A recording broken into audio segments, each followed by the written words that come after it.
어린 시절, 아버지의 알코올 중독과 어머니의 정신불안을 겪고 자란 나는 성인이 된 후 아픈 과거를 책으로 써냈다.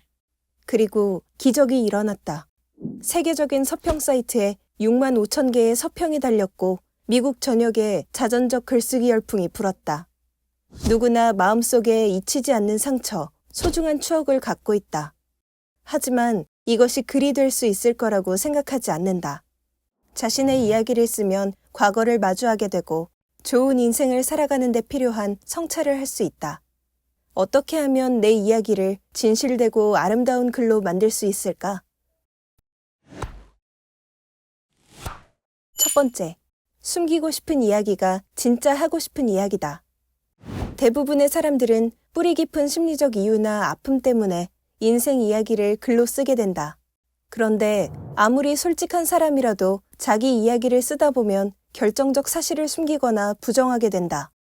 재미있는 사실은 작가가 숨기고 싶어 하는 것이 바로 그 사람의 이야기에 절대 없어서는 안 되는 요소라는 것이다. 나 역시 내가 꼭 해야 하는 이야기는 쏙 빼놓고 다른 얘기만 쓰던 시절이 있었다. 늘 하고 싶었던 가족의 이야기는 얼버무렸다. 일상생활에서도 마찬가지였다. 아픈 과거는 말끔히 씻어내고 상처 없고 재미있는 사람인 척 하려고 애썼다. 어느 날 밤, 출장을 마치고 집으로 돌아가는 길이었다. 그때 우리 가족은 매우 힘겨운 시기를 통과하고 있었다. 아빠는 요양원에서 시들어가고 있었다. 그 해가 가기 전에 아빠가 세상을 떠날 것이라는 것을 어느 정도 짐작하고 있었다. 아빠의 유령 같은 모습을 떨쳐낼 수 없었다. 나는 비행기에서 노트에 가족에 대한 이야기를 써내려가기 시작했다. 비행기에서 내릴 땐 손가락이 아플 정도였다. 집에 도착해서 그 노트를 식탁에 던져놓았는데 우연히 그 글을 읽은 남편이 말했다. 당신이 언제쯤 이걸 쓰게 될지 궁금했어. 남편은 여태까지 내가 쓴 글 중에 그 글이 가장 살아있다고 말했다. 그 글을 시작으로 쓴 책은 베스트셀러가 됐다. 평생 우리 안에서 생생하게 불타며 글로 옮겨지기만을 기다리는 기억들이 있다. 진실을 마주하려는 사람들만이 그 기억을 글로 옮길 수 있다. 두 번째, 진짜 내 목소리를 찾는 방법. 자기 이야기를 쓸 때 중요한 것은 목소리를 찾는 것이다. 목소리는 겉으로 드러난 글솜씨뿐만 아니라 나의 가치관, 태도, 성격까지 아우른다. 글의 목소리는 자아에서 우러나온다. 진짜 목소리를 찾고 싶다면 자기 자신을 객관적으로 인식해야 한다. 그런데 많은 사람들이 글 속의 자신을 정반대로 묘사한다. 다정한 사람이 시니컬하게 글을 쓰거나 소심한 사람이 호탕한 사람처럼 글을 쓴다. 좋은 점만 쓰려고 해서는 안 된다. 사람의 매력은 아름다움과 추함이 함께 있을 때 드러난다.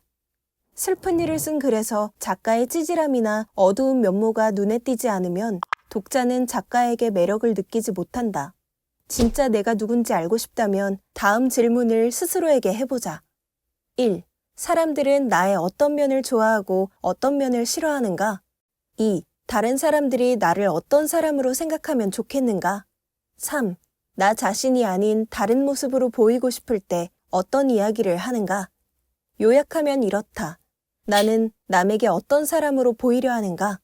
훌륭한 작가들은 이런 방어 본능을 억누르고 진실된 자아를 깊이 파고든다.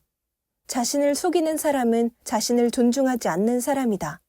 작가 도스토옙스키는 이렇게 말했다. 자신을 존중하지 않는 사람의 인생 이야기를 누가 읽으려 하겠는가? 세 번째, 생생한 글에는 육체성이 있다. 장문 선생님들이 지겹도록 말하는 원칙이 있다. 말하지 말고 보여주라는 것이다. 이 원칙의 뿌리에는 육체성이 있다. 육체성은 감각으로 파악되는 성질로 육체성이 있는 글을 읽으면 장면과 소리, 냄새와 맛, 촉감을 느낄 수 있다. 앞니 사이에 연필이 들어갈 정도라는 표현을 읽으면 어린아이가 앞니에 연필을 대보는 모습이 그려진다. 사람들은 이렇게 물리적으로 묘사된 내용을 더 쉽게 믿는다. 누구에게나 온전하게 떠오르는 강력한 기억이 있다. 나는 짝사랑하던 남자애와 밀착했을 때의 느낌을 40년이 지난 지금도 생생하게 떠올릴 수 있다. 그 아이가 풍기던 껌냄새, 가까이 붙지 않으려고 애쓰던 내 모습이 눈앞에 펼쳐진다. 그럴 때는 눈앞의 풍경을 그대로 적기만 해도 된다. 나의 인생이 누군가에게 의미 있는 이야기가 된다는 건 이런 육체성을 경험하게 하는 일이다. 아무도 각자의 인생이 어떤 가치를 지니는지, 저마다 쓰는 글이 어떤 식으로 세상에 보탬이 될지 알지 못한다. 작가가 자신을 드러낸 덕분에 누군가는 덜 외로울 수 있다. 우리가 쓴 글은 스스로를 조금씩 변화시키면서 세상에도 조금씩 변화를 일으킬 것이다. 경험이 글이 되는 마법의 기술. 인생은 어떻게 이야기가 되는가? 이 콘텐츠가 도움이 되었다면 구독과 좋아요를 눌러주세요.